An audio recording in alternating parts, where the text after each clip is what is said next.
days. And the reason they pointed to is you can test positive for a PCR test, they believe, for up to 12 weeks. So a lot of the people that are asymptomatic that are testing positive, there is no way for us to know whether that is even live virus. And in many cases, it's not. Certainly, even if you have live virus as an asymptomatic, if you don't get the result back for a week, well, you're not going to be infectious at that point anyways. And so we're going to be putting out, Department of Health is going to be putting out some guidance for the employers. The symptom-based approach is the superior approach according to CDC. And based on our views, or based on the experience here in Florida, I think that that's correct. I mean, I think that, when you have people that can test positive, for weeks on end, we know that there is a relatively short period of time where you can actually transmit this thing. And we do know now more than we probably did a couple months ago, the extent to which these PCR tests are doing, the live virus. We're also working on the turnaround time. So we've been able to do some symptomatic lanes, really focusing on those folks, working with labs. And once it gets to the lab, these labs have turned it around in pretty good time. And so we've actually been happy with that.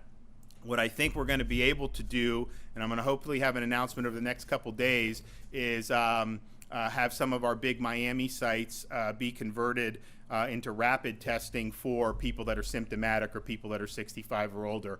We're still working on the details, but I think that would be really, really positive, because some of these tests that get reported, I mean, we'll get data dumps for positives that were 3 weeks ago. And so to be able to get, first of all, the patient to get their, or the test taker to get their result in real time, I think is really important. But then that can be reported to the state, so that if we know there are this many people that tested positive yesterday, that's a much better way to understand how the pandemic's unfolding than to just get tests dumped on us that have been accumulating over weeks and weeks.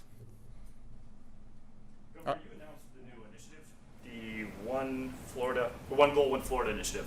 It's largely the same guidance you have been giving. It's wrapped differently now. Why the change?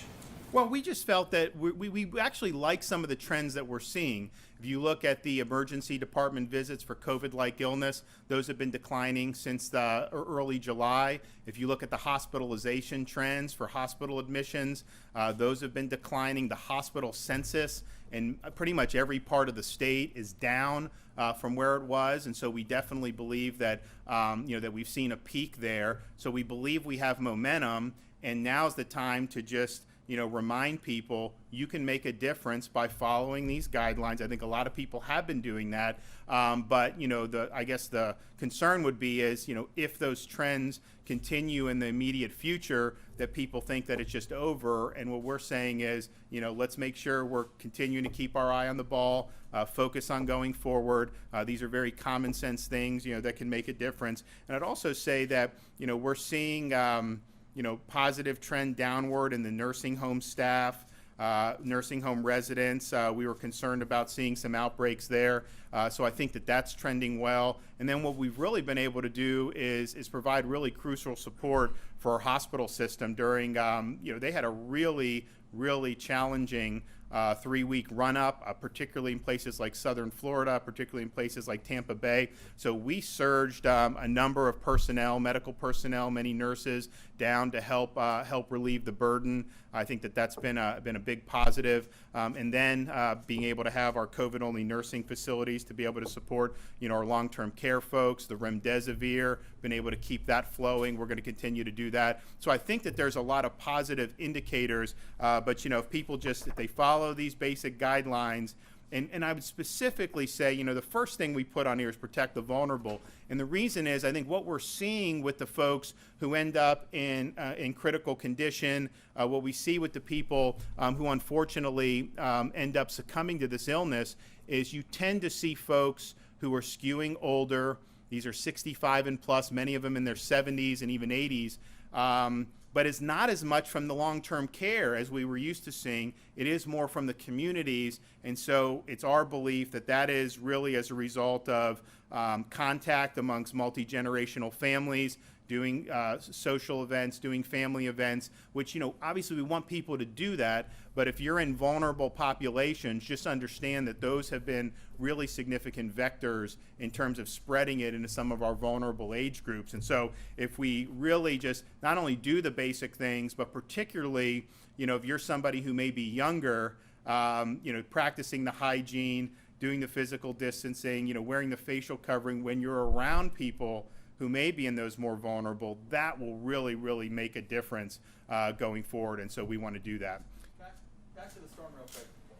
Given that it's still a few days away, are you hearing any concerns from South Florida where there's a majority of the cases and where this storm may impact first as far as related to COVID-19? And so I think the question about like how COVID, I think the one thing that we are looking at is some of the agreements that some of the hospitals have to take some special needs folks in the case of storms. Now, obviously, these hospitals, you know, do have capacity. I think if you look at the beds, but there is an issue with the personnel. So I know that that's been a concern. I know ACA is working with some of the hospitals. We don't anticipate that necessarily being a huge issue in Dade and Broward based on the current track. But obviously, this thing is something that's very fluid, and we're going to have to continue to be willing to respond very quickly to it. And I think, you know, I spoke with the mayor of Palm Beach County today. You know, they feel like they're in good position to respond. You know, of course, their COVID, I think, trends have been pretty positive over the last 7 to 10 days. Their positivity's down. Their COVID positive patients in the hospital is down pretty significantly over the last 7 to 10 days. So we appreciate those trends, and I want to see those continue. But they feel like they have what they need, but we let them know, look, whatever you need from the state, we want to be there, and we want to be helpful. I am going to be going today. The president's having a roundtable on COVID and the storm, I think in the Tampa area. One of the things I'm going to seek support from, per General Eifert, you know, we want to get the National Guard extended in the 503F extension, and I'm going to ask the president to do that. I think we will get that, but you know, the Guard has had such a huge role in the COVID response. Obviously, they have an important role with hurricane response, but we want to make sure that they're going. That's going to lapse in a couple days, and that will put us in a difficult position as we continue to go forward. So we'll be asking, you know, for some support there, and then also just continued support with some of the other things that they've been really helpful for us with on things like the remdesivir and some of the other things that we've done to really, you know, help our physicians get the care they need to their patients. So we'll have another update. I may be back later tonight, depending on what the storm does for the update. But I would just tell Floridians, particularly if you're on the east coast of Florida, just monitor this thing. You know, it's very fluid. You know, we'll see if there's a strengthening. We think actually that may bow it out a little further off the east coast, but it has tracked a little bit further west in the last, what would you say, 12 hours? It's tracked a little bit further west.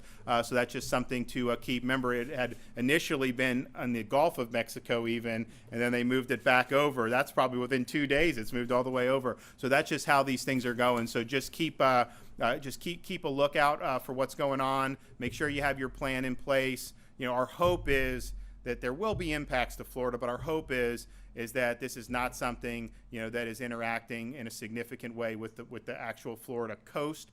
But you know, the most recent forecast, it brings that eye closer to the coast, and so we just got to be vigilant and keep a lookout for what's going on. And please heed the warnings of your local officials. Thanks.